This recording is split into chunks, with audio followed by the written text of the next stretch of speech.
Hey gang, this is Fillmore, just letting you know that if you enjoy our podcast, quite frankly, a Howard Stern podcast, and you'd like to donate some money for the upkeep, or you want to request certain clips, please donate to our Patreon page at patreon.com/JimFix. That's JIMFIXX. You can donate as much as you want for as long as you want. There's absolutely no obligation.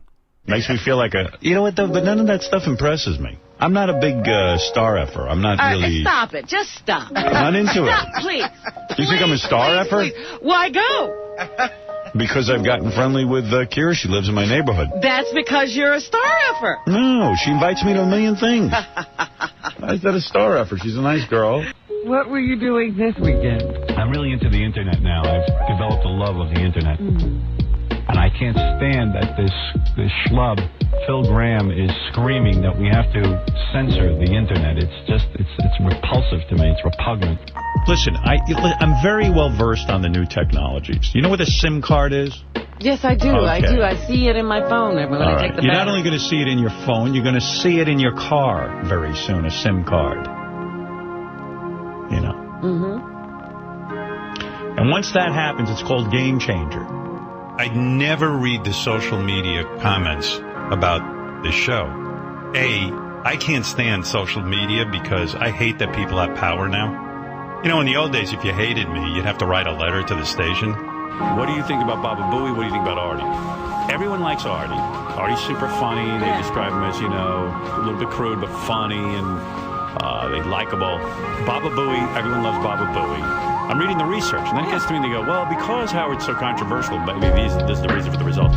Like, 40% of the people kind of like me. The rest of them think I'm a fucking asshole. Really? Crude. Everybody loves disgusting. Artie. Oh, Artie, yeah. They love But are him. you sure they really know who me and Baba Booey are? I don't know. They like you. And the other thought I had was that if the FCC does kick us off the air, how would we reach these millions of people that listen to us? Will we just fade away? What if we have an announcement to make to them or we want to communicate with them? This would be a great contingency. So make it free, make it up there, and let the fans have fun. And I didn't have any moderators, nothing. I said, anyone can write what they want. Yeah, right. So now when you go on there, there's like thousands of posts of just like, and I don't even know who the people are. It's almost like people who hate the show more than people who like it. And it's like you get on there and it's like, Stern sucks. He's a homo. Robin's a pain in the ass. That's a horse face. Artie's a jack off. Kill Howard. Oh, well, what am I going to do? Anyway, the birthday bash is there for you for free. And not because I couldn't sell it to a network. Yes, many networks did want it, but I thought this But would who be would nice. even think that way? I don't know, and the thoughts are so rapid.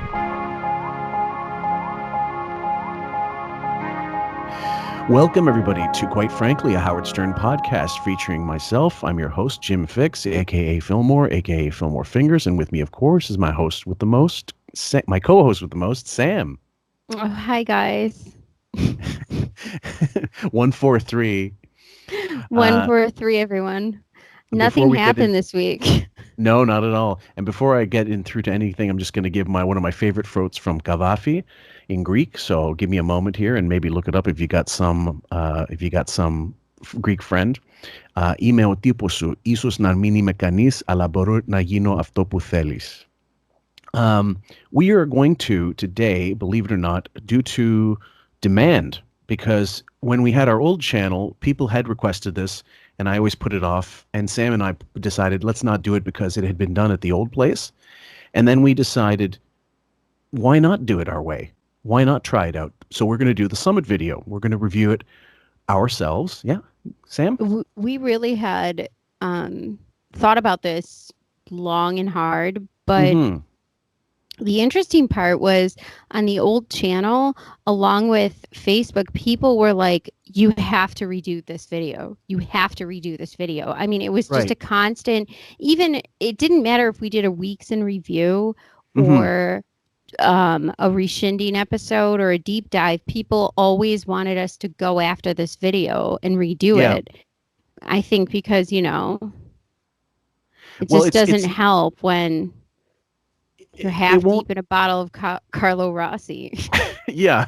Well, there was a couple things that I wanted to redo it for, a couple reasons why I wanted to redo it. Number one, when we do it, it's different than when other places do it.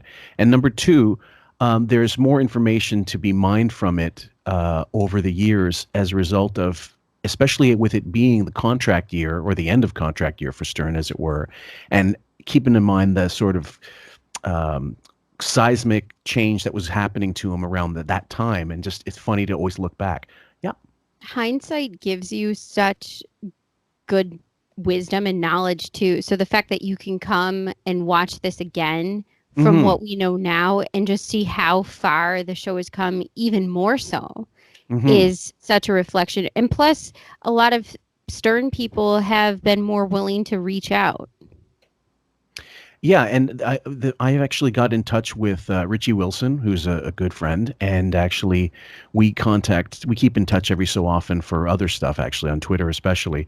And I asked him just if he'd answer some questions about it, and I'm going to give you the answers to some of those questions now, and the second half will add some more, because we did come up with other ones after the fact, some really good ones that Sam came up with, and he just added that he just wanted me to mention.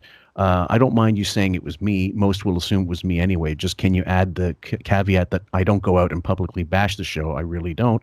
But I will never not answer a question about it to the best of my ability. And that's something he said before on, I think, Stuttering John's show. He'd made a Reddit post about a year ago, kind of trying to not clear his name because there was no guilt needed and there's nothing needed, but I think it got back to him from Gary or somebody that Gary was pissed and he thinks Richie's leaking all this stuff and blah blah blah. And Richie's like, even when he was at the show, and I remember this, I have the audio, he would never shy away from something that was an unpopular opinion. For example, he went after Gary when he was still there. He said, I don't find Artie funny. Like, I like the guy, but he never made me laugh. And this was when Artie was out during the making of Beer League. And they all had a vote on the air. It was like, should he stay or should he go? You remember that? It was like 2005, I guess. Yeah. And he was there and he was adamant. So I never lied about it. I wasn't hiding behind a couch saying this stuff. And I always admired that about Richie, to be honest with you. He was very straight up. So, I mean, why craft your opinion to be something it's not, just to, please the boss? Yeah. So first questions. I asked him if there was any idea, because there's only an hour of video that's available so far. Did he have any idea if the second part of the meeting was filmed? And he answered, yes, it was. But the tapes only had a 60-minute record time, so they were swapped out. I definitely know it was recorded. The copy that we got is in 720p. It was from YouTube, and I think that's the highest resolution you're going to find. And the audio you're hearing is just from the camera itself. Whether if Howard was mic'd or not, that's why it's so echoey. Question number 2. What was the general mood amongst the staff before and after? He said, going into it, we did know it was a, quote, town hall meeting for the future of the show. After, there was a lot of, what the fuck? Can you believe this shit? Oh man, what happened to him? Comments. Sam, would you like to read number 3 and 4? Yes. Did anybody know or expect that it would be what was presented? And he said, nope. It was just presented as a town hall and look into the future. Number 4. Yep. How much interaction did Marcy have within the studio from the time Stern got into GTD, which is getting things done, until this meeting and afterwards? Did she have any physical presence in the compound on a regular basis, or was she like Batman? As soon, and this is his reply, as soon as she was introduced to the staff, it became a Palpatine Vader relationship. I guess you have to know Star Wars to know that. Yep. I don't. Yep. Sorry. Mm-hmm. That's not in my lexicon. I'm not a StarArs fan. Me neither. That's old Star Wars, and yes, I do know that, but that's about the extent of my Star Wars knowledge. Yeah. Sorry, guys. Continue. In between commercial breaks, she would come in the studio. We would be all scooted out because she had to talk to him. Even if there was a segment we had to set up for everyone out. She was always lurking in his ear. That was one, because that was a part of the question. That one question I was very curious about, because it's never been explained exactly how close she was to him, and how no one's ever gotten into that part of it. Like, they say, according to the Wall Street Journal that we pulled up, that she was, in his ear. She had his ear. And we know that now, especially after the fact. You remember the birthday video? Yes. And, Marcy Turk, if you like the Howard Stern show, you'll love this woman. This woman with no eyebrows. And you remember the video, people are like, there's no applause. They're just sort of, yeah, who the fuck is she? Right. And that resting bitch face from Beefus. Oh, it was my fave. Yeah. Fucking drunk as a skunk. Completely. Question number 5. I asked what, if anything, really was changed or did change as a result of this meeting. Did Howard even stick to anything he was planning? Or was it all some big Trump-esque ego boost to make Howard feel like he was still king shit? And he said, everything changed. The mood and everything changed. The feeling was that the fun is over at the workplace, and it was felt by everyone. Everyone, and I mean everyone on the staff, talked shit about it and mocked it. Number 6, Sam? Doesn't that feel very sad? When I read that response, I was like, that shift in life when sometimes things happen, like you get a new boss or a new manager. I can't even explain it, but everyone has been there in their life where something changes and something that was once so enjoyable becomes awful. Yeah. I felt for that answer. Yeah, absolutely. And I mean, they might have felt it without the meeting, and then this kind of put the nail in the coffin. But he answered. Okay, so number 6. Would you like to read number 6? I love this one. On the air, roughly the second week of January 2013, he told guests the reason that breakfast never waited was because bagels cost $60 for the 4 of them. Be honest, was it just a matter of him being too much of a cheapskate to pay for anything? And Richie said, personally, these are 2 things I believe. He didn't want to pay, and he didn't want the staff to enjoy free leftovers. Quote, just my opinion. Right. So we'll get lots more questions, but we'll go back to them at another time, guys, because also there are some other things we have on the go. So what happened, guys? I can't remember the exact article. It was a Wall Street Journal article.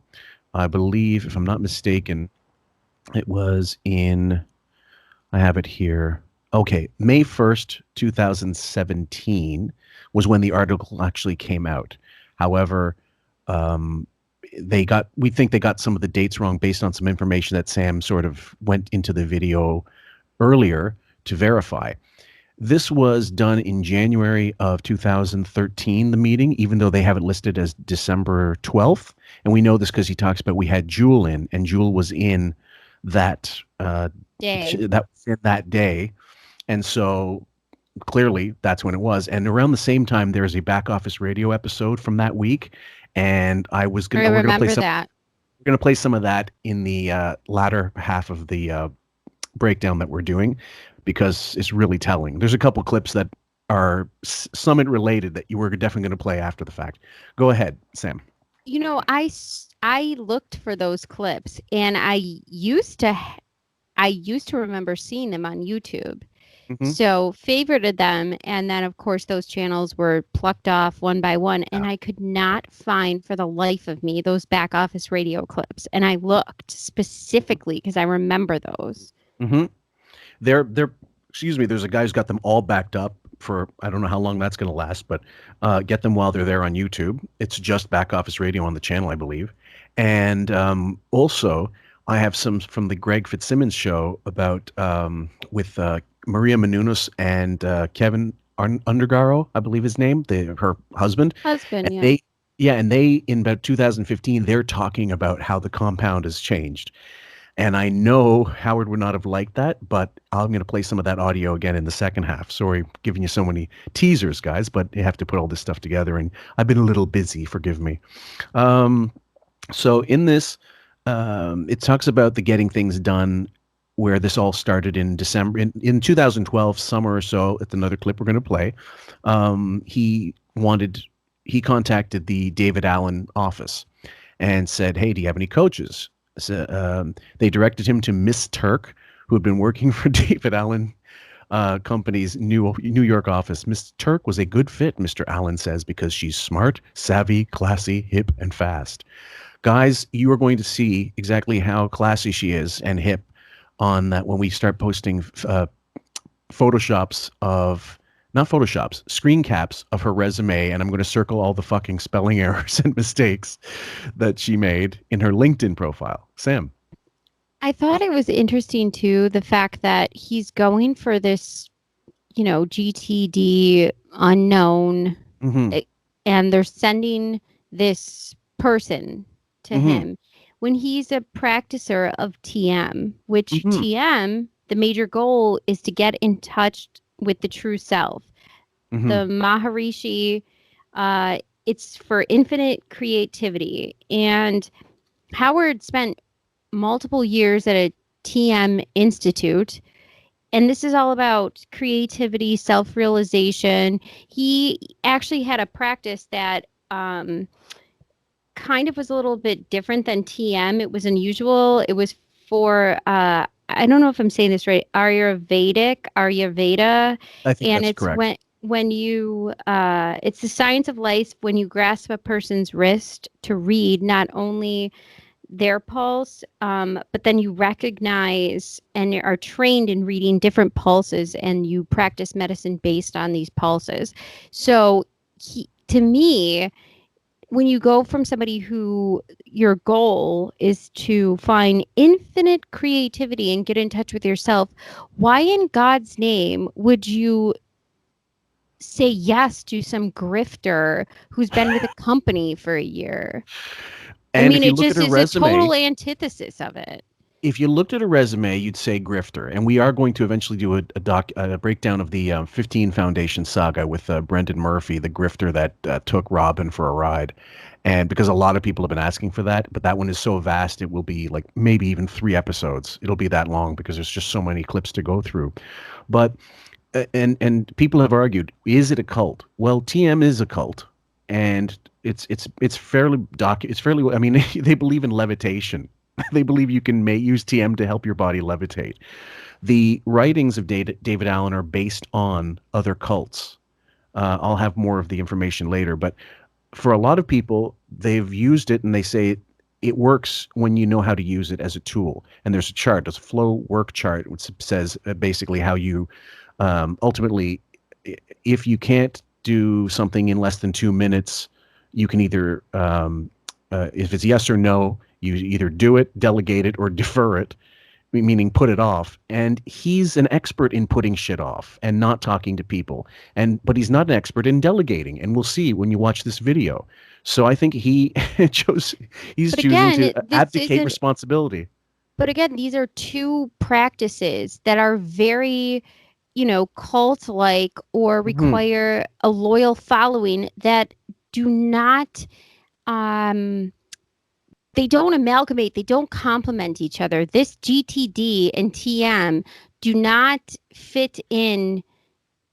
You would be either this person in GTD or you'd be this person as somebody who does TM. You cannot be both. It just doesn't fit. The goals don't fit. That's right. And do we just have to figure that he's just a fucking idiot and he was doing TM wrong his entire life and he needs a TM tutor as well as a GTD tutor?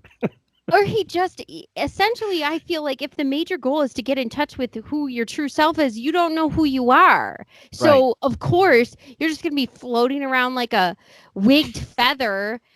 Hold on. What is it in American Beauty? The bag? Wait, one second. The American Beauty analogy Sam wants to put is the bag. There's one scene where the creepo guy is he's filming like a draft, right? And it's going in circles. You just see the bag blowing with leaves and stuff.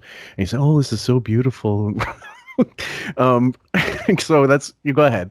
It's just fill me up with a bunch of nonsense and I'm just blowing everywhere with like no concise. I'm not actually retaining anything. I'll just keep being a piece of trash floating through society.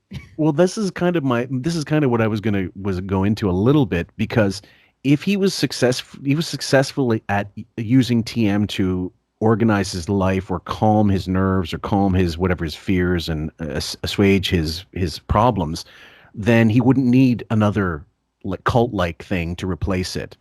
But we know him from all these years of, archiving stuff and listening to the clips. He gets into something and then he gets out of it.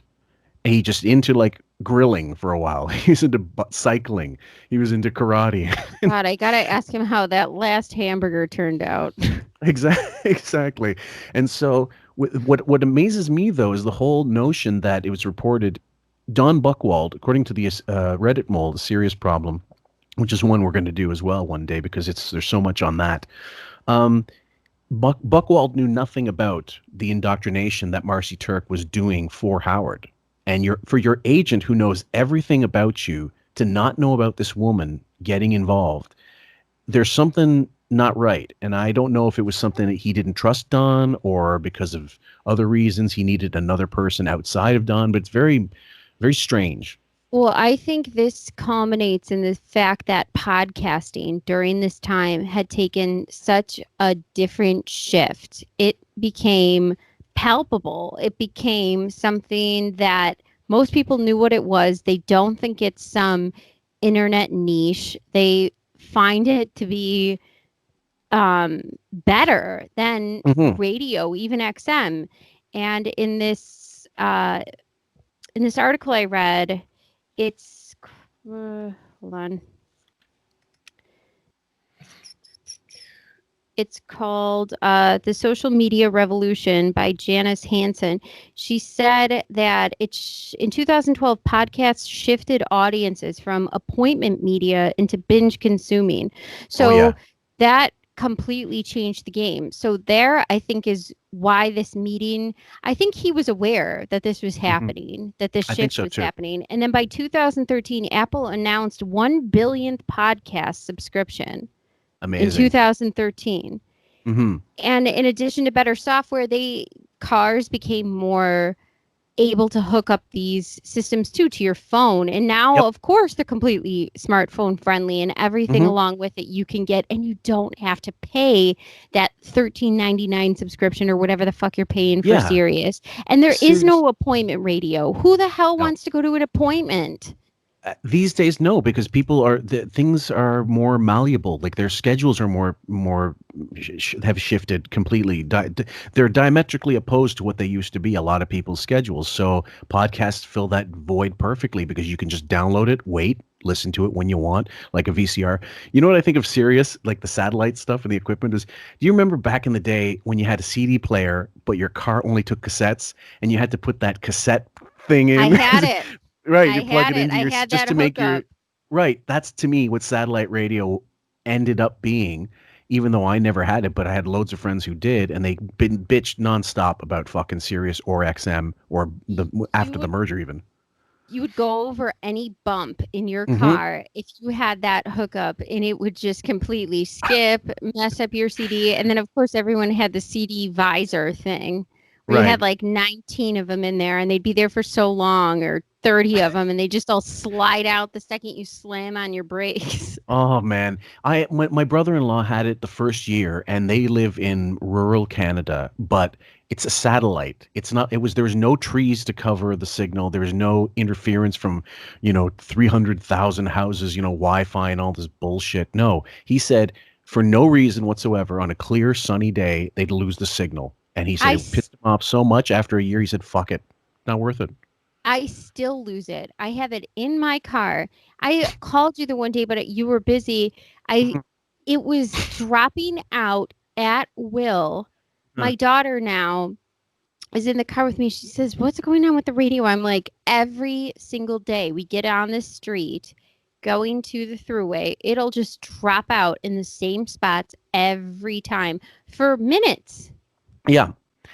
And as a result, so in 2020, guys, and we're getting into the summer, and the Spotify Rogan deal, and Howard doesn't know what the fuck he's doing, and he knows, like we're quite certain, not 100% obviously, we're quite certain he's not getting another deal. They've got his tapes, and he doesn't have any offers on the table to do anything that doesn't involve him putting his own money in, which is not an offer. That's him having to do what Kumiya did. We don't think he has a future. Like he's going to have to retire or he's going to claim something like, I don't want to work anymore. But the reality will always be, if there is somebody willing to put money on the table for him to grab, he will always grab at it. He's money first, reputation a distant 100. Oh, Sam? and I really truly think no matter which way the wind blows, he will just go that way. So if somebody puts money on for him to be a total racist, sexist cunt again, he'll do that too. Sure. I don't think it matters. I think that this change is just because of he thought this is what he has to do to be on top and go to parties. But now that, him and his Luddite idiot beard. She's an author now, Sam. Come on. She's got some chops, doesn't she? Oh my dog. All your dogs would be dead. Oh, my urn. I think. Oh, and I wrote that poem. Should I have read that on the in the Facebook group? Okay, hold on. Let me see if I can get that. I didn't want to get into that. One sec. I wrote a poem, guys, and it was based on. This is a non sequitur, but I thought you guys might find it amusing because. I was just fucking around and I wanted to make people laugh. So I call it View from the Inside of the Urn by Bianca. Decay leads to dust. Forget me they must. Greed replaces lust. Condoms inspire trust. A house full of cats to replace me. Nothing but cat shit as far as I can see. My mistress causes said kitties to flee. And no comfort to be found in the arms of Svi. Carlo Rossi bottles imbibed all day. A drunken Clydesdale is all I can say. That 6 Ianca tattoo completely on display. Pity your skeletal meal ticket is so clearly gay. So that was one poem I wrote recently. That actually coincides with that one we found in that other book. So can you read the other one? Oh, that one you're talking about, the one you found in the so-called. Maybe it's not actually her, but some guy wrote some poetry, and I thought it was funny. There was this book that was written by, it just says by anonymous. It's called To You, My Love, Volume 1, and it's celebrity poems about love. And this one is apparently from Beth Ostrowski, so it must be when she was a girlfriend. We're far from being a success. Nevertheless, I know you care. That's why I stare. Watching you with him is my chance of love you that slim. I can't help who I love. I wish it was just you and me. Do you see what you do to me? I need you in my life. How do I deal with the strife? You got me. Beth Ostrowski. I'm going to choose to believe it's true. She really did write it. I honestly, it does sound so something that's right. Yeah, absolutely. So, guys, we were going to, without further ado, we're going to start getting into the summit video, and it's going to be 2 parts most likely. So bear with us. The first bit is a bunch of nuts. I'll turn it down until it gets going in earnest. There's a couple minutes. So, do you remember the first time you saw this, Sam?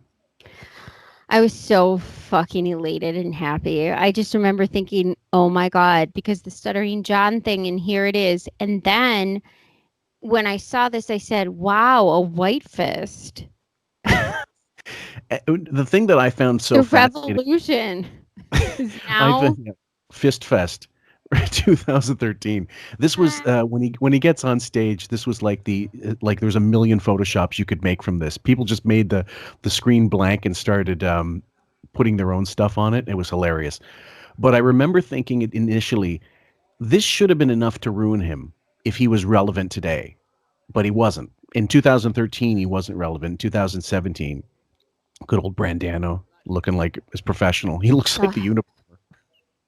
Who wears a hoodie up inside? They're probably saving on heating. Oh. So Stuttering John released the slight like 90-second or 60-second part of it, and then people were going nuts, and then they were waiting for the full thing to be released. Yep. But here's the part that upset me the most, and this is how you know he's not relevant, is people saw the video, commented on it, it said, yeah, I get it. You know, he's trying to change his image. Meh, and then they just moved on. Not if Howard Stern was oh my God, look at that. Oh. Go ahead. Go ahead.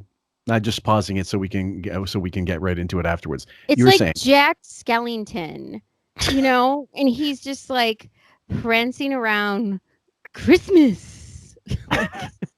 Well, you're right. You were saying that basically, if it was 2013 and people were trying to defend it, like there were actually people going, "Yeah, what's the problem?" It's the defense was not even good, but they didn't even care to make it good. They didn't even care about it. I think it was interesting to them, and I know it was interesting to them because I talked to people who are on the Jim and Sam show. I talked to people who are stand-up comics. Right. Yes, they loved seeing this, but in reality, not a lot of people know or care about Howard Stern anymore, so it just wasn't a big deal.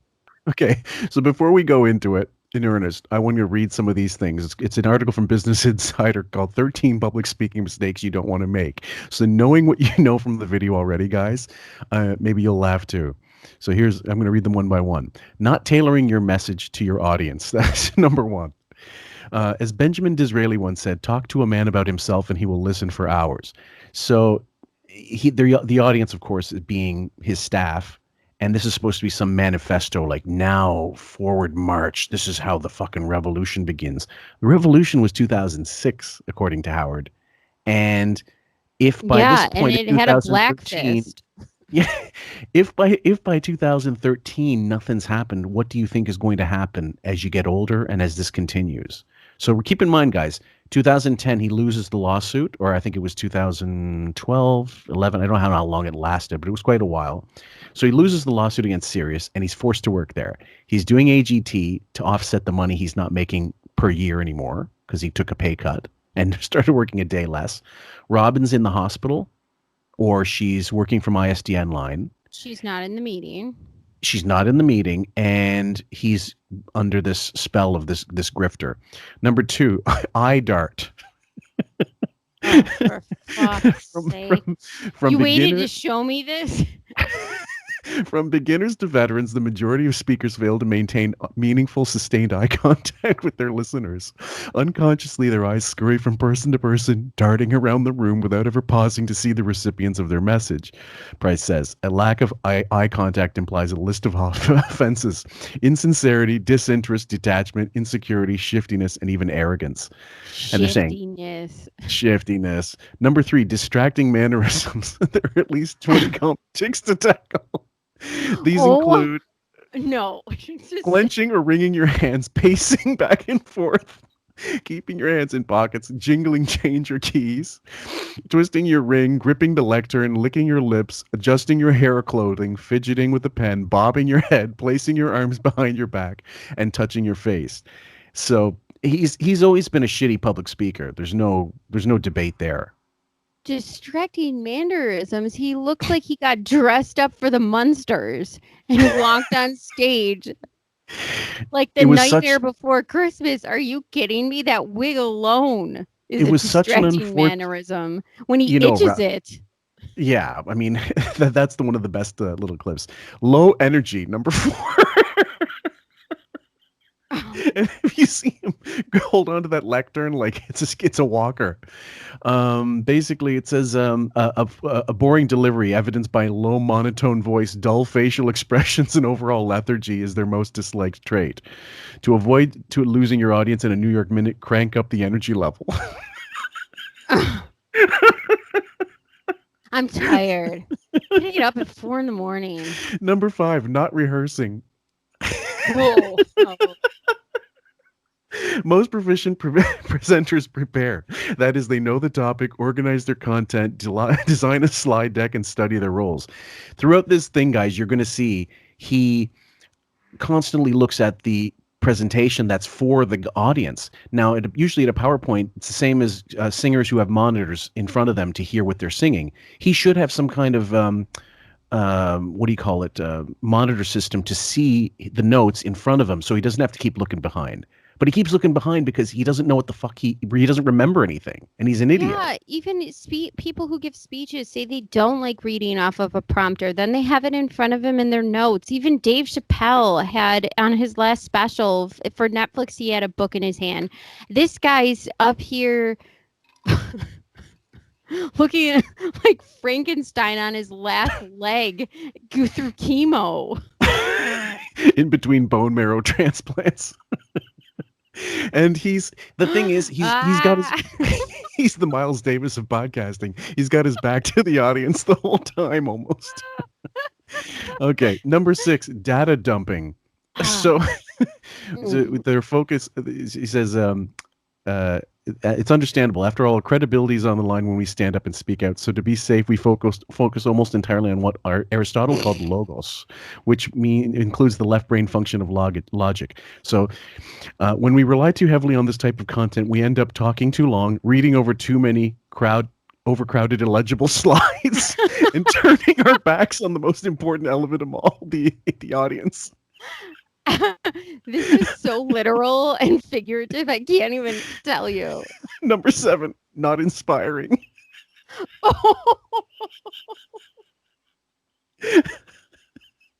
Okay. The next one, lack of pauses. Oh my God. Many speakers have a bad habit of rushing through their content. Like a runaway train, they speed down the track out of control, unable to stop and turn. I can think of a couple. Sorry, guys. Self-serving. Number 9, can you read it, Sam? Not crafting a powerful opening. According to Plato, the beginning is the most important part of the work. So this is how he starts. Are you serious? Yet it's common. Oh, sorry, it's Yet common it's common bad habit for speakers to waste those precious opening seconds rambling pointlessly. I can't. I'm sorry. Telling a joke, reading an agenda, or apologizing needlessly, ding, ding. all of which fail to grab the audience's attention and motivate them to listen. Then there's a picture of Amy Schumer that they used. Using if you Photoshop a gun on that, it'd be perfect. Number 10, using too much or not enough humor. I don't know if there was anything legitimately funny about this thing that wasn't people goofing on it. You know, like there was really there's uncomfortable laughter when he starts doing some of these things that come out of left field, but he wasn't actually being funny ever during the thing. No, he was being, well, we'll go through it, but I felt there was a vibe that he wanted to present, and because he is who he is, it went left real quick. Oh, yeah.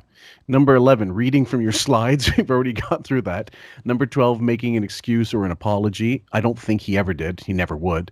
Ending with Q&A. Number 13, that would be the second half of the video. So we know that exists somewhere, but we just don't have it yet. And if we ever do, guys, believe me, you're getting it.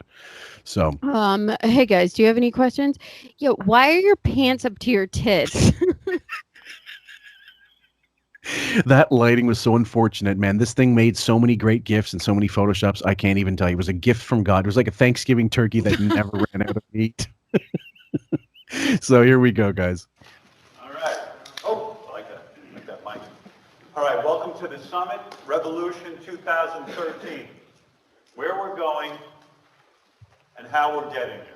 And guys, keep in mind, all he did to prepare for this was to go to the first Google image page for anything he wanted and pick the first thing almost the first or second thing off the page. Like within 6 searches, within one search or one page or 2 pages of searches, he found what he needed and he just put this together. There's no way that Marcy, well, she could have been behind it based on her fucking resume, but I think this was all him. He studied badly how to do a PowerPoint and he put it together. Because it looks like shit. Also, too, if you want to make an impact and you've been doing this for hours, where are we going? How are we getting there? It's not underlined. There's no sort of title. I mean, and by the way, that Revolution fist, all of a sudden it's just a different color. We're just like, okay, how are we where are we going? How are we getting there? Nothing. What happened to the original logo, right? The Sirius logo, right? So, yeah, BLM, everyone. This is simple. trying to increase communication, making sure everybody's on the same page, and that I think for the most part, this whole summit came about because, as many people have said to me, Howard, we work hard, we want to get somewhere, we want to do the right thing. How do we get there? We want to know what you're thinking. So today I will attempt to tell you what I'm thinking.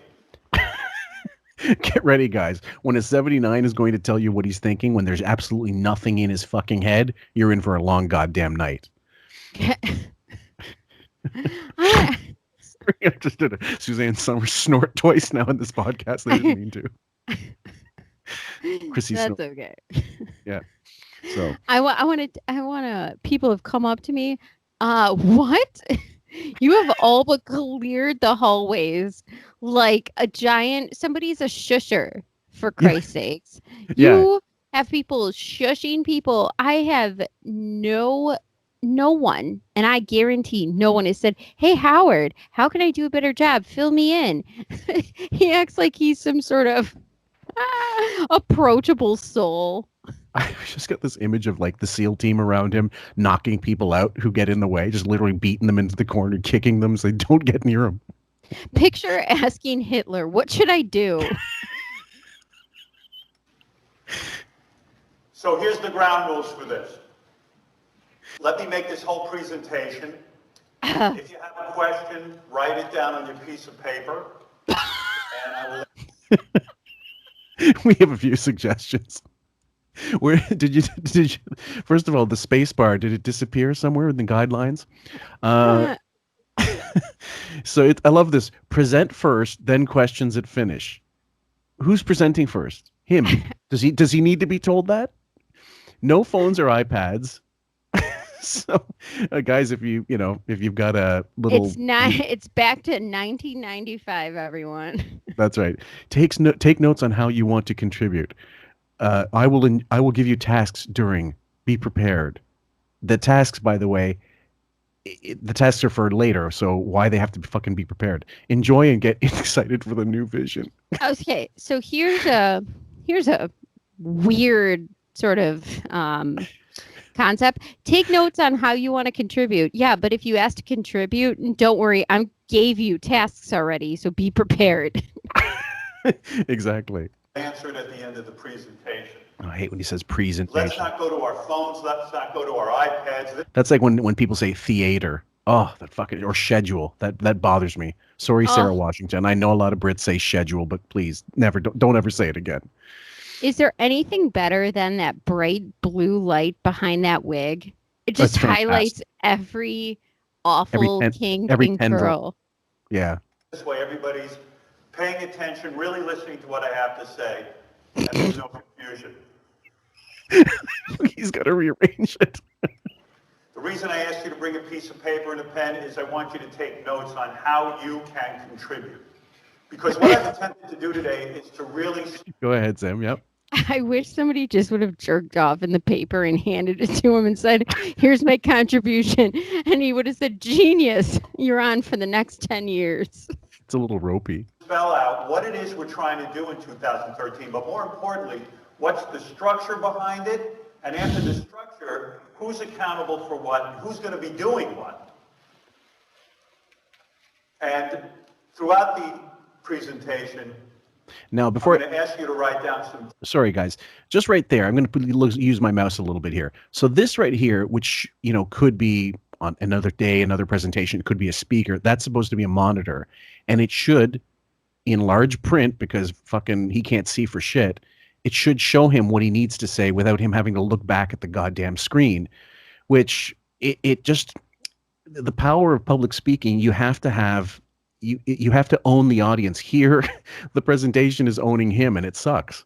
Like from top to bottom, he's failing at every one of those lists. The things with the numbers we gave you of things not to do. Go ahead, Sam. Fillmore, he is rich as fuck. He is a multimillionaire. This looks like something I saw in high school. Yeah. I mean, I can picture visually in my head assemblies with this same presentation. Why is he a bad high school public speaking teacher right now with millions of dollars? Yeah, I just don't understand why he wouldn't. Well, we know he's a cheap fuck, but this was also, I think, meant to really just puff his ego. I think it was all about, I can show you, I'm going to do this. I'm going to show Marcy. I've done my homework. I can do this. And I'm sure she pushed him to do it. I'm sure she said, you have to tell your staff to do this. And when you get into the pictures of him in the bat cave, you're going to laugh your asses off, guys. Well, it's also too, like I said, it's this corporate presentation, but it's a weak presentation without any sort of guidelines of how we're going to get these things. It's disjointed, and it kind of gives you, this is why I found it fascinating. It gives you such insight into his mind because he is the one that put it all together. This in 2013 was a cross section of what he was thinking about, and it really hasn't changed. He doesn't have much in his brain. That we had a Brad Pitt in there, we had a transgender, we had star fucking, and we'll go through it, guys. You've seen it already, so we're not spoiling anything for you. But it's fascinating to me, especially the Lana Wachowski stuff when we get into it. So, tasks that I'm going to ask you to do, and so you have a record of those. So really enjoy and get excited for the new vision. I think this is something we need. I think we're in need of structure. I think we need some sort of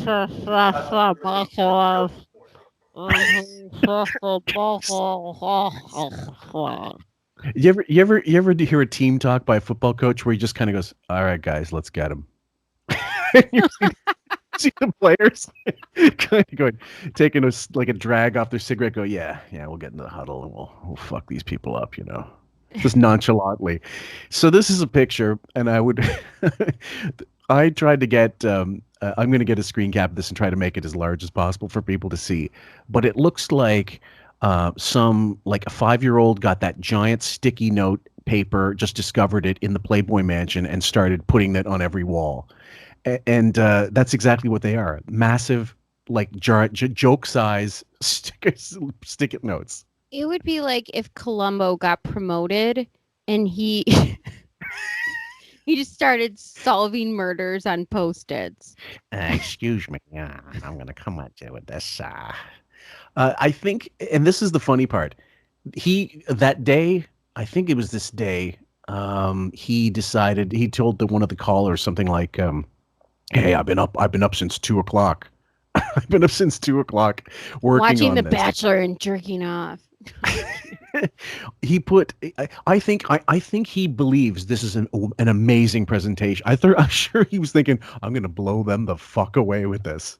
Of course he does. Are you serious? He is as confident in this. He's looking at this and he thinks this is the bee's knees right now. I mean, this right here, guys, is work. WORK.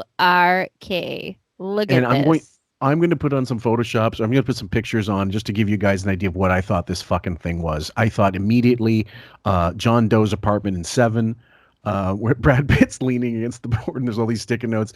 I was thinking also of what's the film, The Shining, where Shelley Duvall takes the paper to, "I'll work and no play makes a Jack a dull boy," and all this shit. It's the ramblings of a demented madman, and so he's really proud of this. He's showing you, man, I didn't fuck off on my job. You guys are the slackers here. All right, this is a picture of my office at home. This is how I prepared for this summit. Literally about a month ago, or maybe 2 months ago, I said I am burning up with all kinds of things that bother me, that really fuck me up in the head about what we're doing. Way to win the crowd. Okay, and let's just go for, you're going to motivate people. You're really excited about what we're doing. I'm burned up about things. That really fucked up my head. Fucked up my head. And you have this big gesture to go along with it. So to solve these fucked up things, here, everyone, is terrible science projects. Well, the one thing I was thinking, school, it's just like go down the hallway where it's like, "Oh, Billy grew some plants. This one made a volcano." When life hands you lemons, make lemonade. All these 4-H club things on these little logos. I think, they're not logos, slogans rather. I think also when he was doing this, It was he just would have benefited from having someone like even a Marcy, as stupid as she must be, considering her resume, if you look at it as an example, someone to just say, no, streamline this, take this out. But she doesn't know any fucking better, clearly. But there would have been, you could have streamlined this presentation and made it so much more effective, but his energy level is so fucking low. And the fact that he's got to look back at it, constantly looking back at it. It's like, oh yeah, what was I going to say again? Oh yeah, structure. I am so not the corporate speak type. I am just way too sarcastic for it. But I've been in corporate meetings and they're awful, but some people are just good at that. And it's like, okay, I'm digesting this and they're good at this and they are believable with this and they will stick with this till the end. I'm way too cynical.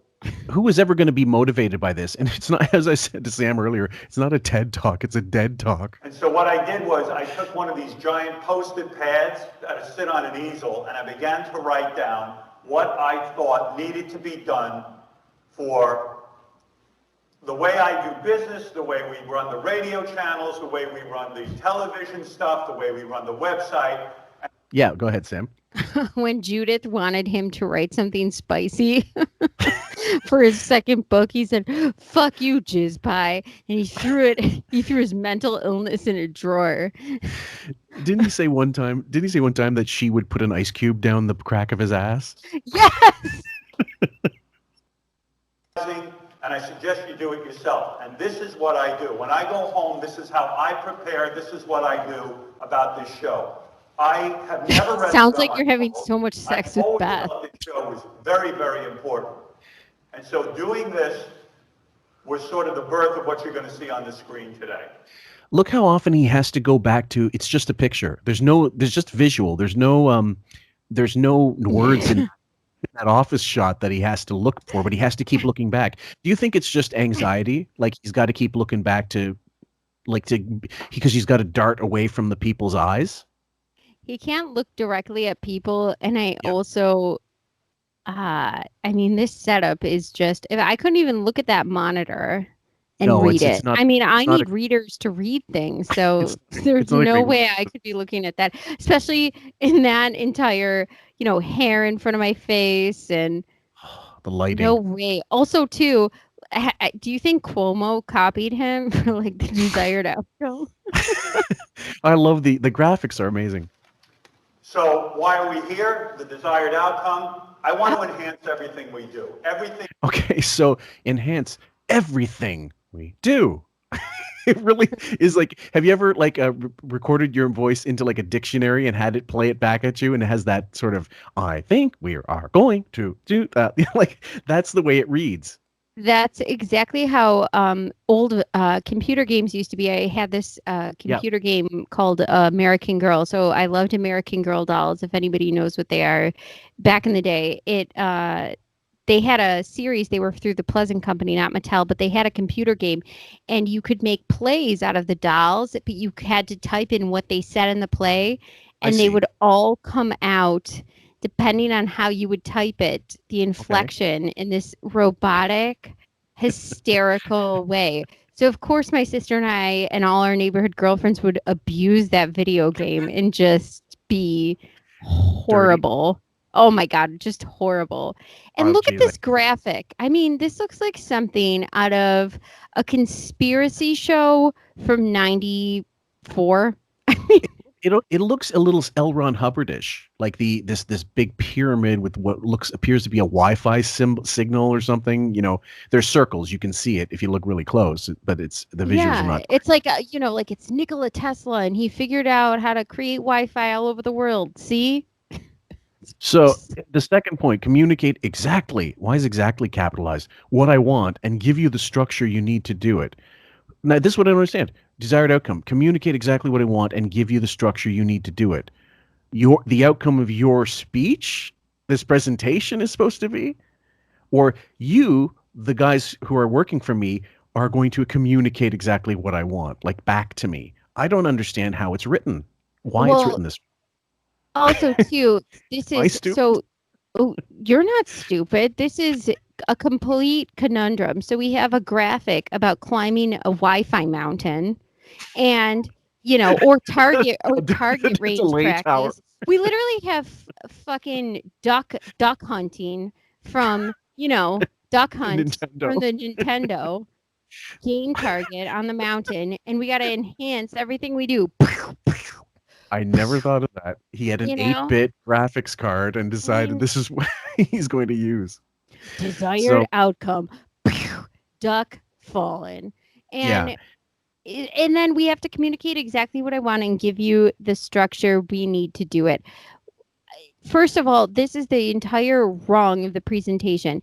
You're presenting ideals in a corporate way, but unless you're a corporate, I don't know, idiot that got drunk in the bathroom and made this presentation beforehand 30 minutes. Right. And then you're not giving the ideals for how you're going to do it. You're not giving any sort of direction. There's no roadmap. It's like after this, you're going to know what I want to do. Now, guess what I want you to do. That's pretty much how it comes off. So we'll keep going. We touch, I think, needs polishing. And what my job here is today is to communicate exactly what I want and give you the structure that you need to do it. And you know what? I am guilty of it. Are you picturing that little sheepdog grabbing the ducks as you're lifting them up from behind the bushes after you've shot them? Getting so excited when you when you make a target. Yeah. People come to me and say, Howard, I kind of get what you want to do. I kind of understand it. That's why I started writing all this stuff on my wall, because maybe I'm not communicating that. You're not communicating well because it looks like something out of a cell in Alcatraz. Like all these notes are like, save me. Kilroy was here. SOS. What was that one line when Artie was in the mental ward and there was a note on the wall that said, why isn't Kim Basinger my girlfriend? Goes, the same reason she's not my girlfriend. So he's explaining. They don't know what he wants because he can't explain what he wants. And through the course of this fucking PowerPoint, he still doesn't explain what he wants in any way that they're going to be able to do it or understand. I can't stop visualizing the fact if that last graphic was a target, if he was a GoldenEye villain and we had to play on versus, he'd be automatically shot. They had like Odd Job. We'd be in the facility. You jump down. Go ahead. I'd be like Natalia. And then there's Odd Job, so you had to aim low. He would be like a fucking tree. You're going deep. I didn't even have that. Was after my time because I was starting to get into university, I think, at that time. But wow. This should be very clear today. So that's the desired outcome of today's meeting. And what we're going to end up with is clarity. We will oh my God, he knew about the coronavirus, everyone. Right. Well, yeah, he's got all these. First of all, why is the one guy on his knees? It looks like flagellation. It looks like the guy's got a cat of nine tails and he's whipping his ass with it. The clarity, systems, structure, accountability. I can't even imagine the amount of goofing they must have done on him after seeing this. And suppressing laughter. I used to get high sometimes before chemistry class in high school, and then I would have to, write notes. That's what this looks like. Keep in mind also, guys, when we're going to play it through, don't worry, we're sorry to cut it off every now and then, but it's so much fun. If he's put this together, or even if he's not put it together, notice he looks at it. He doesn't notice anything wrong with it. That's kind of the point. I would be so embarrassed if I had a PowerPoint and I saw that I'd misspelled something. He doesn't know. You'd be so embarrassed. Look at him. I think this is going to be very clear. We're going to come up with systems so people know where they belong in the organization. We're going to have structure. Every project we choose will have a definite structure behind it. You're going to have structure. You're going to have structure. Yeah, exactly. And you're going to have a guy jerking off some sort of atom from a stick figure. Well, this is the funny part. There is no clarity. They have no systems. There is absolutely zero structure within the organization. Otherwise, you wouldn't have needed a fucking ginger asshole from getting things from a cult to account for all this. And then accountability. He never takes responsibility for being the leader here. He really doesn't. This is him trying in an awful way. Yes. So accountability. Well, first I'm going to start with this. If you're going to try to provide clarity, I'm so glad you picked a graphic that is chemistry related and has no sort of meaning or structure or is going to help you in any way possible. So let's take the most hard biological study possible in stick figures, put it up there, and this is going to give you clarity for what's going to be changed. So we're going to confuse you with that. See this juxtaposition? I'm so smart because I'm putting this up here and it's going to provide you clarity. Fine. It also looks like some kids came home after making a mobile of the universe with all the planets stuck together. It's like Connects. Remember after Legos, kids? Yes. Yeah, it's a fucking Absolutely. Connects model. It Right. probably is. So, okay, despite that, right, we are going to do this clarity. We're going to do this thing in these structures and systems. Structure spelled wrong. Let's just ignore that. Right. You didn't see that, guys. There is none of that. His structure lacks structure. There's none of that. And there's all these roadblocks to get to the clarity. Oh, you want clarity? Don't ask me. Don't talk to me. Yeah. Don't ask me. You want systems. The systems are going to be things that are only kind of some people know, some people don't. Structure. Here's the structure. Nobody knows what they're doing and everybody be afraid. Accountability. So here's something that's interesting. Accountability. If you, for example, say you fall into a category like in COVID where you have to work from home remotely. So now people don't know what you're doing necessarily because you're not at work. You have to come up with a daily report sheet or something, say in your office, like I do. Yeah. I'm thinking that they think they fuck off remotely for the times that they should be working. So they want a way. The accountability isn't a way to make more creative things. The accountability is a way to monetize their worth. So what you do, they want to see that on paper so they know what to pay you. I think this is the funny part. I was thinking about this just the other day. He hired Marcy, right? Because she's his go-between. She's gonna be his agent, right? His agent of Satan in the office, correct? I guess so. Okay. Well, according to what Richie explained, why keep Gary at that point? Because all decisions are going through her. So why keep Gary for anything except he's a glorified secretary? Air, waste of air. You know what I mean? Like filler. Yeah. See, because he's so ruthless about money and he's so tight with a fucking nickel. Why wouldn't you just fire Gary, get someone cheaper to do what Jason probably already does or Will does, and because Gary's got no connections really at all, and get someone who's actually efficient. Why not pay someone less money to do a better job? See, I agree with that, but you should have done that from the beginning. But now he's an on-air personality. So then you hire this other no name, nothing, completely off air, corporate bullshit career grifter. So you have now two people who are unqualified to do their jobs, who are lucky to be where they are. I mean, this is the blind leading the blind. Mm-hmm. Yeah.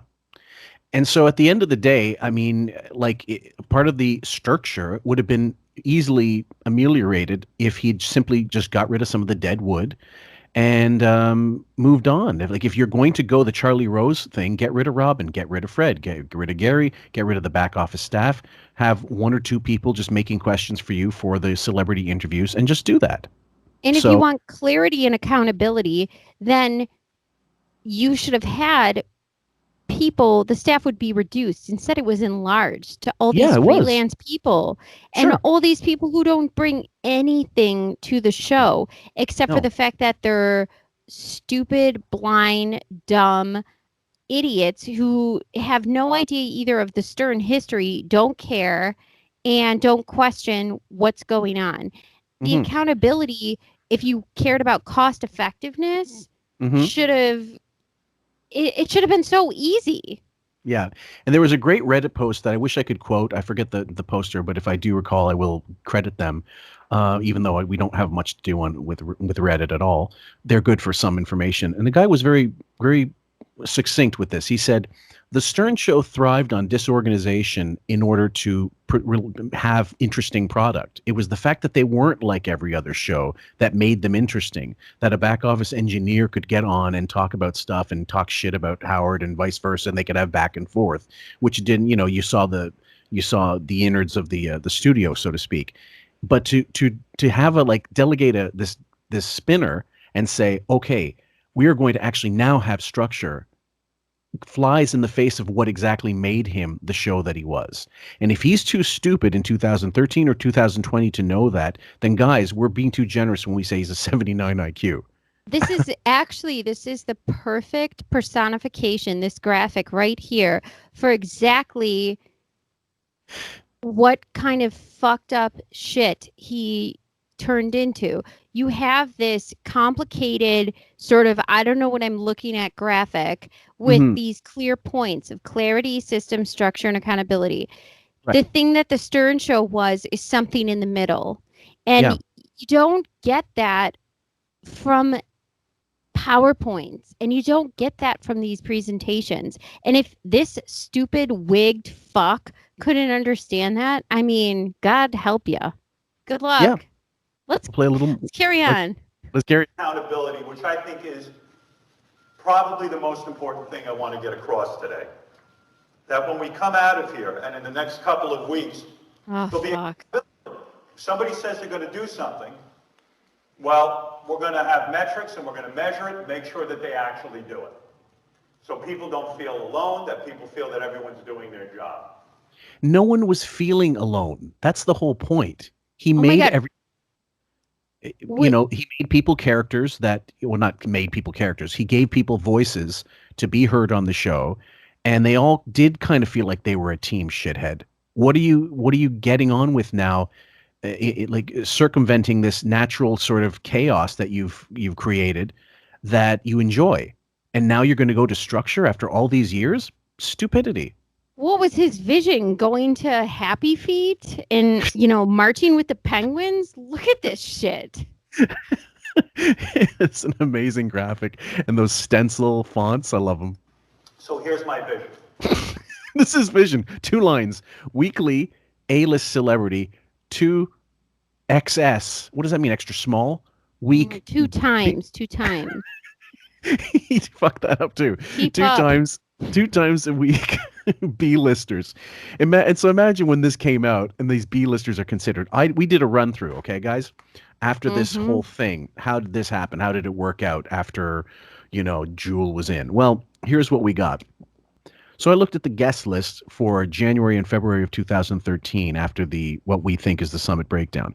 So here's the list of guests for physical guests, not call-ins, for 2013. Jim Brewer, Tracy Morgan, J.B. Smoove, Tom Arnold, Kevin Bacon, Robert Carradine and Curtis Armstrong, 50 Cent, Jason Bateman, and Tommy Mottola. Out of the whole list, I can't recall exactly, maybe you know better, Sam, 50 Cent, was he a big deal still in 2013? No. Yeah.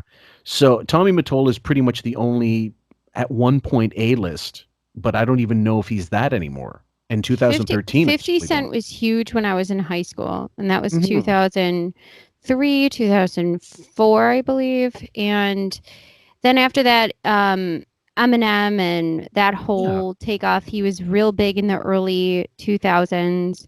And then he went more of the business route, which was great and cool. Made your money off of vitamin water, but I don't know, he fucked Chelsea Handler. Cool, interesting. Wonderful. I hope you fuck some common sense into her. Oh, no, wait. You made a horrible documentary this year. It premiered on Netflix. It's embarrassing. Well, 50. If he fucked Chelsea Handler, his dick probably looks like the guy at the end of RoboCop when he gets hits by the top of the waist, starts melting. Fuck, his unit must look like a Dairy Queen cake left out in the sun. So February, sorry for that visual, guys. Back to regularly scheduled mocking. In February, And this is all of February because there was a week off. I think 1 or 2 weeks. No, there was a week and a day off. I don't remember what it was. Russell Brand, I hate that cunt. Jewel, hope she wasn't menstruating that day, or hope they had enough fucking tampons for her. Joel McHale, Brandy Glanville, David Spade, who's on the show so much he's more of an employee, Mark Cuban, and Joan Rivers. That was the guest for all of February that came in. So I don't know where you get the A-list here. Who's A-list from those in 2013? Okay, so I love Joan Rivers, but she was always a regular. Yeah, not a special particular, not Joel a particularly special McHale booking. Ran The Soup, which was on E! It was a show called The Soup. It was like a daily rundown of who even gives a shit. Yeah, and then what was it? Russell Brand. Okay, Mark so Cuban. he married Katy Perry, and then he's gonna tell you a bunch of shit that he believes while he wears his shirt really low and teases his hair in a way that shows that he doesn't care about anything. Yeah, fucking shut the fuck up. I hate his bullshit shtick. So from all these, there's not too many that are really A-list, so that didn't really work. And B-list is generous for some of these people. Tom Arnold, I love, actually. I really do. I think he's funny sometimes. He's nuts, but he's firmly D or C-list at this point in time. I like crazy people. Like, I'd rather hear them. Sure, and there's nothing wrong with that. But the A-list thing, the weekly A-list, you get one. This is in a month. He couldn't get A-list. Like, well, why wouldn't this PowerPoint presentation make you want to go for the gold?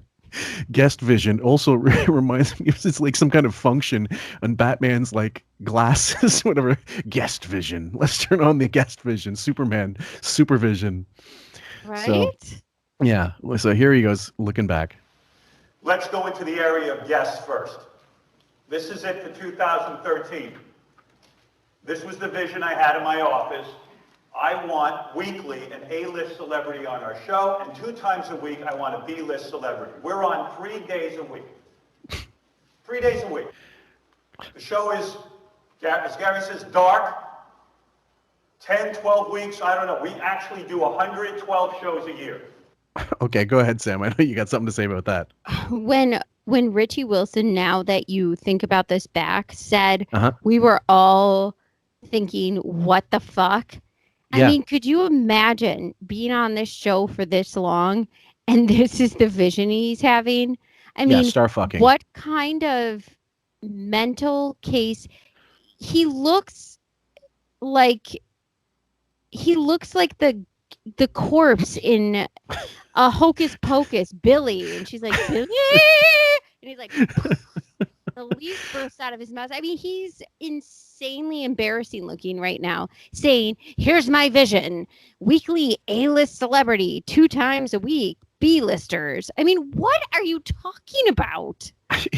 The look he's got right now, or the Howard Stern show. The look he's got right now, I don't want to get hung up on the visual, but it's a video, so we're getting hung up on the visual. So sue us. When you ever seen, like, in movies where there's a big pile of clothing and one of the kids comes out from under the pile and just has all this shit on him? That's what he looks like.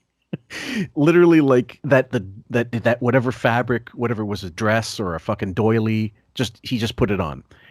And polyester stored from 1954. I don't know. It's not even from the Johnny Carson collection. Oh my God, He's more tailored by a blind Hispanic locked in his fucking mansion. I don't know. Anyway, so we'll keep going, but this is a very realistic goal, but how are we going to get there? Here's look at the graphic. It looks like something from I don't know, like Maze Runner or some game. Jesus. So at the end of Max Payne, the first game, where you're just going on all these little pipes and trying to find your way. How do we do it? Big question mark. So okay, the show Tetris.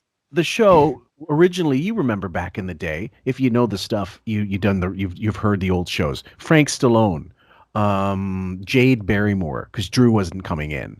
Tiny Tim, Tula, the transsexual. All these people that were like D-list, whoever he could get, he got. And he felt and then he for years said, we don't care what the big stars. They don't tell you anything. Why would you want them? I'm more interested in what the gaffer has to say. And to be honest, I would too. I would rather get dirt from the fucking craft services people than have Denzel Washington in, who's not going to tell you anything.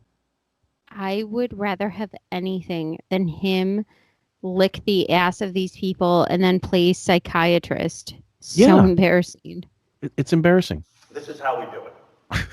Oh my God. We do it by painting this graphic like we're on the Beatles album side bus. I mean, this is so... Tomorrow never knows.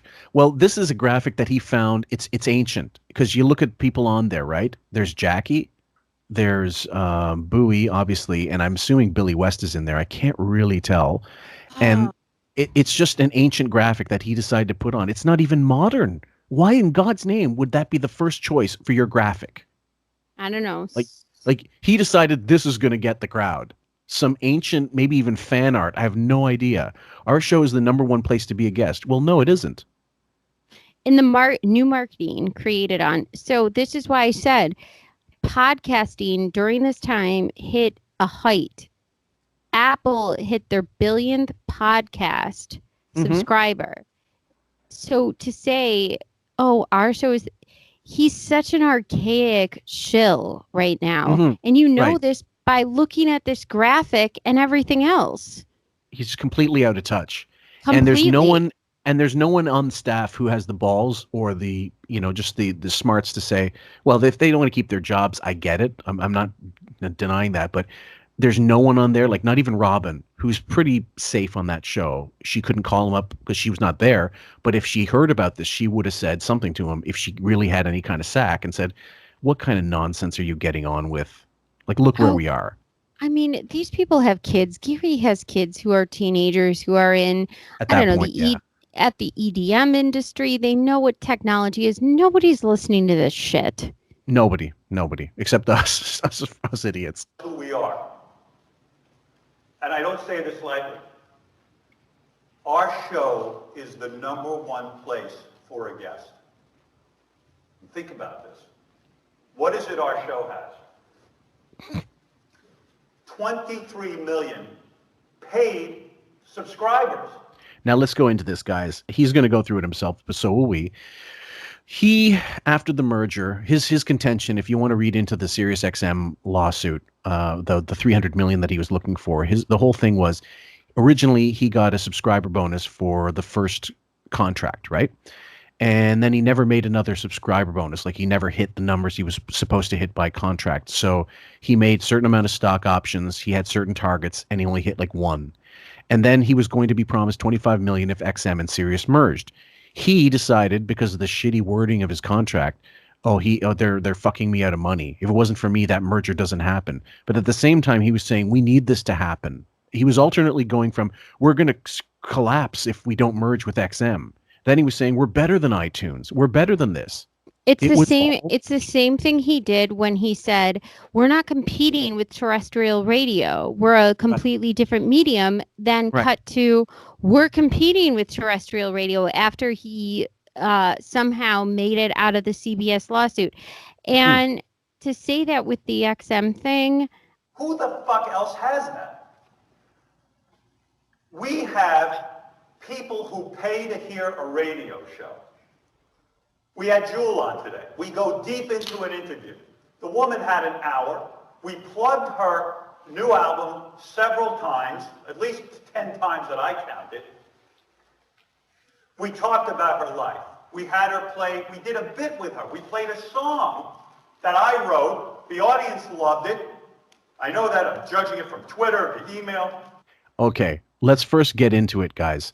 2013, Jewel was over. She was well over. Okay, I'm not saying I'm not trying to be derogatory towards music arts that's still going on and whatever, still talented or what have you. It's not an anti-Jewel thing. It's just a reality. In 2013, the music industry was in the shitter anyway. So most acts these days get their money from touring. They don't get it from record sales. They really never did, actually, unless you sold, 20 million records. The music industry, it was fucked for so many artists. Go ahead. this is exactly the same reason why this is the same fucked up concept and presentation. The same reason music industry was fucked in how you market it is the same reason why this is fucked in how you're marketing it. Because Absolutely. because of these independent labels, because of the internet, because of content sharing, and how whatever. it's shared completely. And Absolutely. Jewel, by the way, she was great when she came out with her debut album, which Who Will Save Your Soul, Love, and Dreams Last for So Long and everything else. And then she tried to go pop. She came on the show. Yeah, She she had did. that shaving, what was it? That shaving, she was a part of that Intuition shaving cream, shavers. Oh, wow. I don't know. Yeah, she did some sort of, go into. yeah, she was a part of that song. So she became, that. And then she went on this. And he's saying right here, reasons were number one, 23 million subscribers. Well, that's not listening to you. And just for a moment, guys, I'm going to look it up myself just to give you. I should have this already, but I wasn't expecting he'd actually try to go into stats with people like this because it really is embarrassing. Jewel, and 2013. Let's do our little thing here. What's happened? Also, keep in mind, guys. Remember this. Her big run. Most of these singers get like 2 or 3 years of a run, maybe 4 or 5 if they're lucky. And if they're really massive, huge hits, like the hit artists, longer. But it depends. So with her, you're talking, what, 95 was her big heyday? Yeah, I was in elementary school when I had her. Actually, I had her, I'm not sure if it was a CD or a cassette, but I remember the cover. Okay, so I'm looking it up now. Let It Snow, a holiday collection. That would have been the end of 2013. So that doesn't count. It's the one before that. So I'm going to look right here. Discography. Okay. The Merry Goes Round. 2011? There's no way. September 27th, 2011? So she released nothing else during that time? I just remember the pop Follow Your Heart, Your Intuition, and that got her that, like, ad for... Okay, studio albums, 2000s. I'm going to go into it right here. 2010? There's something wrong about this. 2008 was the last one she released, and then 2010s. There's only June 8th, 2010, and then there's another one, 2015. So there's nothing in between. She was the one called Sweet and Wild. It peaked at the 11 in the charts, in the US charts. Then she did a Lullabies album, which I know because Mia went to the daycare she went to, used to play for nap time her Lullaby album. And I was like, oh, is that Jewel? And they're like, yeah, she came up with a Lullaby album. But I don't know for kids when that was from either. And I don't think that sold majorly. So going with this stuff, okay, the album debuted. This is the one I was talking about, Sweet and Wild. It debuted at the number 11 in the Billboard 200 charts with sales of 32,000 copies. This is in 2010, guys. Okay, and according to critical reception, performance, one moment, just going on chart performance at all. As of November 2010, the album has sold 76,900 copies in the U.S. 76,000. And we have here, they're saying they have 23 million subscribers. Well, in 2007, SiriusXM CEO Mel Karmazin to boost profitability by eliminating all other channels. Stern is the big draw. So why waste resources with all other channels? I wonder how fast the 20 million number would plummet. Before SiriusXM merged, Daily News writer David Hinckley reported that Arbitron had released its first ever ratings for XM and Sirius, covering April through June 2007, and they show that an average week, 1.2 million listeners at some point heard Stern, and that's the total for the week at any given moment, and that's in 2007. So when he's sitting here right now, in 2013, saying 23 million subscribers, that's nonsense. Yes. Well, they might have subscribers at Sirius. It doesn't mean they're listeners. It doesn't mean they're supporters to him. No. So it's like smoke and mirrors. And in actual fact, at that time, even now, well, now it's different because they're offering it free. Didn't you have to go like one tier further to hear him, like premium content? Correct. So a subscriber is also those base subscribers that don't have the premium content, technically. Right. So it's nonsense. It's bullshit. And anybody knowing this, any publicist could read that and go, "That's bullshit." But the industry's dumb, but they're not that fucking dumb. Well, that was the basis of the argument for the XM and Sirius merger. And a writer said this. I don't want to quote him because I can't. I don't have it on hand, but I remember reading the article. They said if he were to win that lawsuit, it would have proved that he was the one that procured those subscribers. But in fact, it actually did the opposite. If people were really there to listen to Stern, they held on to their XM. They didn't switch to Sirius when they knew he came over. They didn't. That's right. And in fact, they surveyed people, and they at one point they said there was only about 5% of the listeners actually would admit to listening to Stern, or say it anyway, in a poll. And that Arbitron rating that Sam just quoted was a great article. They only did it once in 2007, and they never did it again because they realized after seeing the numbers so low that it was pointless because he had zero reach. He traded Sirius, he traded regular radio for the money. He didn't have to have guarantee. He was incentive based for the first couple of years, but then didn't have to care because he was getting paid anyway. So, right. So as funny as this is, and we can laugh and ha ha ha about it, sure, which of course we will and do. Yeah. I want everyone to know the points that these people who actually wrote Truth were never cited, and those articles are far and few between, and I dare you to find them because they're very hard to. And yeah, you have to dig a bit. You gotta really dig. And two, this shows the merger, the lawsuit that he sent forth is completely actually did the opposite of what he wanted. Not only did he not get that money, but it showed he was none of the reason for it. Well, he also he went and filed for appeal as well, and that got thrown out. So it was multiple attempts at grabbing at this fucking money, and all that did really was cement his look as a greedy fuck and really a disloyal asshole. And because it was put in his contract, if there's a merger, you're getting 25 million. He got the 25 million. He had nothing to do with the merger, as far as I'm concerned. And then ultimately, he was also a guy, and I've said this before on the podcast. He sold his stock as soon as he could. This is not a guy who believed in the company he was working for. And he went on the interviews. You remember him on the fucking Bill O'Reilly interview. He goes, "Is it my concern if they're making money?" He still does this. It's not, I do the best I can, blah, blah, blah. Really? You sue the company and that's the best you can do? Okay. The company merged, and this is the thing that I think is most important. People who were in XM knew when he came over to Sirius, if they wanted to listen to him, they would have switched. Yeah, and absolutely. that was the main point. And they were told. And first of all, there was by the way, everybody, if we wanted to go into the merger thing and talk about the horseshit that was that year 2007, we'd have a field day, because he went from at one point saying, "Look, if we don't merge, we're not going to survive," to we're killing iTunes, we're killing Apple, and all this bullshit. So he wanted it both ways. And then when certain things were going his way, so you can't believe a guy talking out of both sides of his mouth. And in this particular case, he was counting on that merger to get that fucking big bonus, to get that second subscriber bonus, which he never hit. And they didn't count that towards it. Yeah, exactly. So let's continue. She was endearing.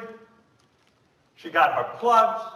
She reached paid subscribers, people who actually have money in their pocket. And we know that these interviews are very effective. Celebrities tweet, "Gee, best interview I ever had." And do you really want me to fucking play that interview of Jewel and see exactly how deep they went into it? I mean, even back as 2013, guys, his interviews only got worse and worse. Don't fool yourselves. Is there anyone before this summit that hated social media more? He hated it. He absolutely fucking hated it. Plug book, movie, CD many times. He's already proven like he can't. First of all, he's horrible at plugging stuff. Do you remember when Robert Plant came in 2017? He didn't even mention his new album until he was out the fucking door, almost.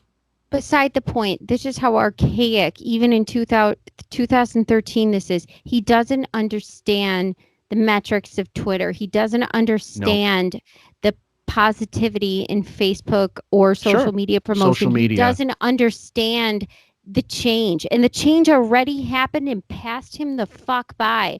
And That's yet right. he's sitting there, standing here on a stage in 2013 like an embarrassment. Yes. Saying we have this amount of subscribers to an entire platform, not yourself. And look at this.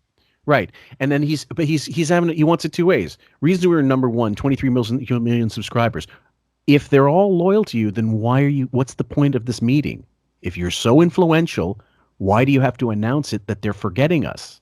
Fillmore, you know he's influential by the font in the beginning. That top font. That's like like orange is the new black font. Yeah, exactly. It's good. Keep going. Fans tweet. They send in emails. She, I didn't like Jules so much, but I heard her on your show, and she was fantastic. We've had people like Billy Corgan come in, their album goes into the top 10. We've had books that have gone into the top 10. We're pretty amazing. Okay, we might have to pause it there. Books that go into the top 10, but we're having literal... I can remember when email came out as a child. Yeah. And I remember AOL and first downloading it and dial-up and an email. These are the graphics. Yes, they are. Right. He is completely out of touch. And bringing up Billy Corgan, who, by the way, guys, had a top 10 album, I think, just about every time he released one up until around this time. And after, it didn't move the needle. When he did appear in 2013, I believe, it was like a record low in terms of chart performance for him, right out of the gates. So Howard's old metric, you're right, his metric of the way it used to be at K-Rock, you come in and we'll plug your album and people will hear it like the old days.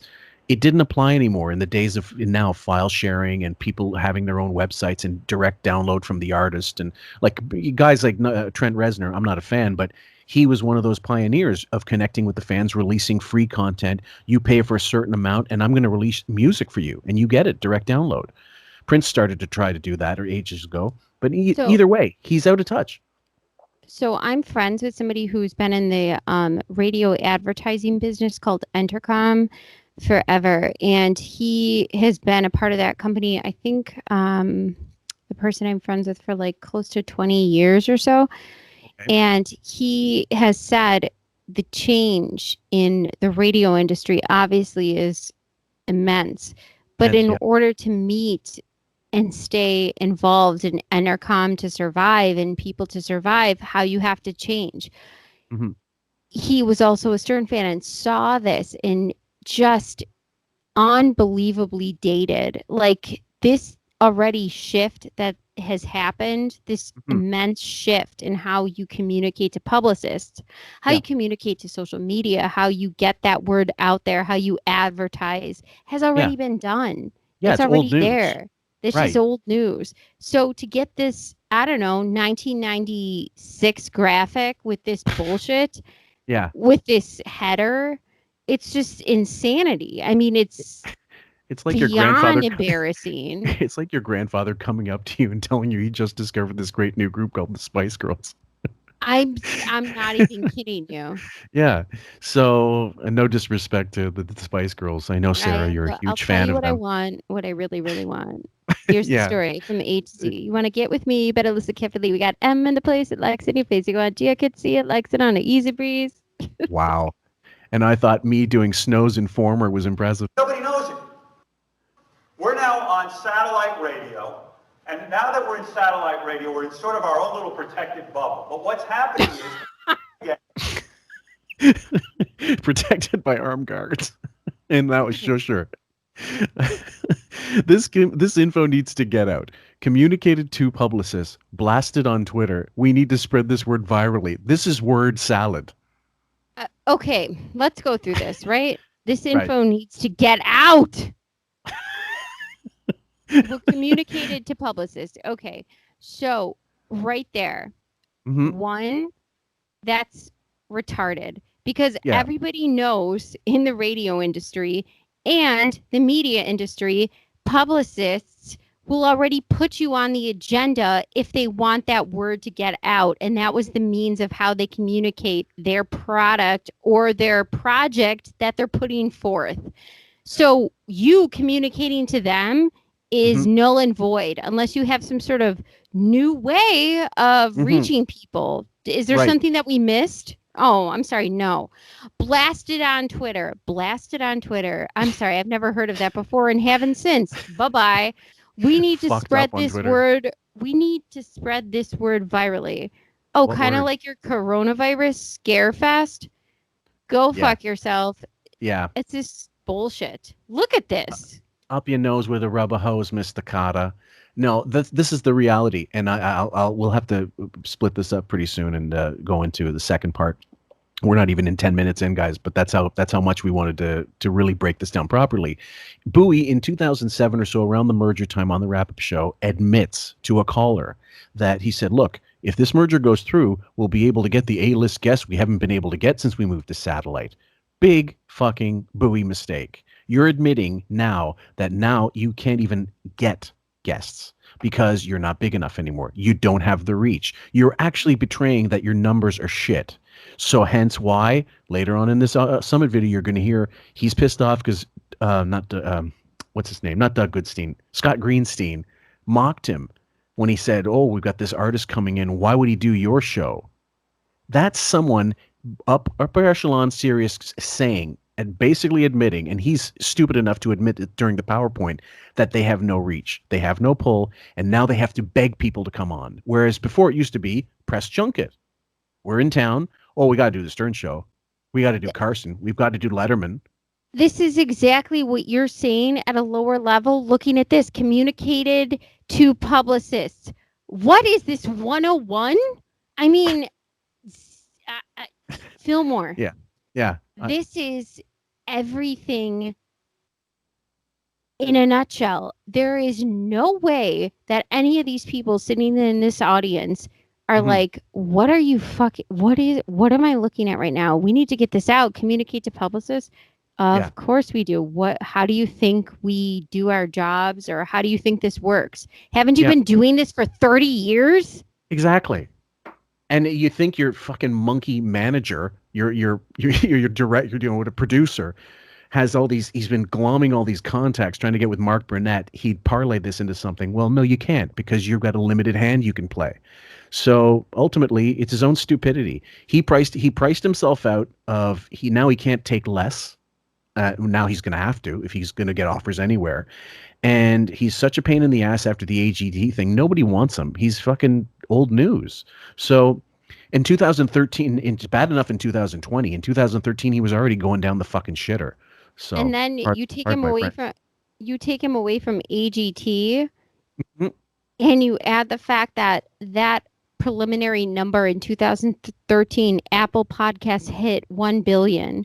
Yep. And you shit on them. You shit on them. You shit on Ari Shaffir. You shit on Joe Rogan. Guess what? Hi, motherfucker. Joe Rogan, $100 million gets to keep his content and on Spotify just because he believes in the freedom of speech that he's doing. Now, whether anybody wants to argue that deal is shitty or not, it just proves a point that this is how out of touch this person is. Absolutely. They're not offering it to him. They're offering it to someone younger, faster, smarter, doing a better show, whether you like Rogan or not. I'm indifferent. It depends on what the guest is and what the subject matter is. When they start going on about MMA, I don't give a flying fuck. I like to watch MMA. I don't like to hear punditry about MMA. So in any event, the gist is also, you guys got to keep this in mind. He 2007, 8, 9, 10. Okay, so it's got AGT. If you want to, just for fun, just for shits and giggles, go onto Google Trends, which go back to, I believe, 2004. Type in Howard Stern and media interest, level of media interest, and you'll see a flat line like fucking Sonny Von Bulow's goddamn heart monitor, because it's just, and then just, if you want to, just for the fuck of it, Google Apple, Google iTunes, Google just about anything that's kind of trend setting and at level pace or higher, and you'll see a drastic difference. It's amazing to see. His name only really kind of goes up a little bit with AGT. There's little spikes, but then not much, and then just flatlining. When Robin's back in the studio, okay, there's a little of this. Now, because of the blackface thing, you might see a little bit of a spike, but not much, because not really many big people covered it. Not too many periodicals did. So. And because he's not popular. So that's why there's been plenty to say against it. And the trans community. Yes. And with LGBTQ, everything else, people don't give a shit about him. They want him gone. Right. And they also, those places are dependent on hits. Because I don't know how many people read physical papers anymore. I still like to. That's the other part that he doesn't get. These communicate to publicists, blast it on Twitter. You guys don't even understand how to blast something on Twitter. So when they release a press thing, or when they do something or have somebody on, they don't even understand how Twitter works. They don't understand the hashtags. They don't understand following the trending and going accordingly. And there's a certain way to sweep up with that. They don't get that.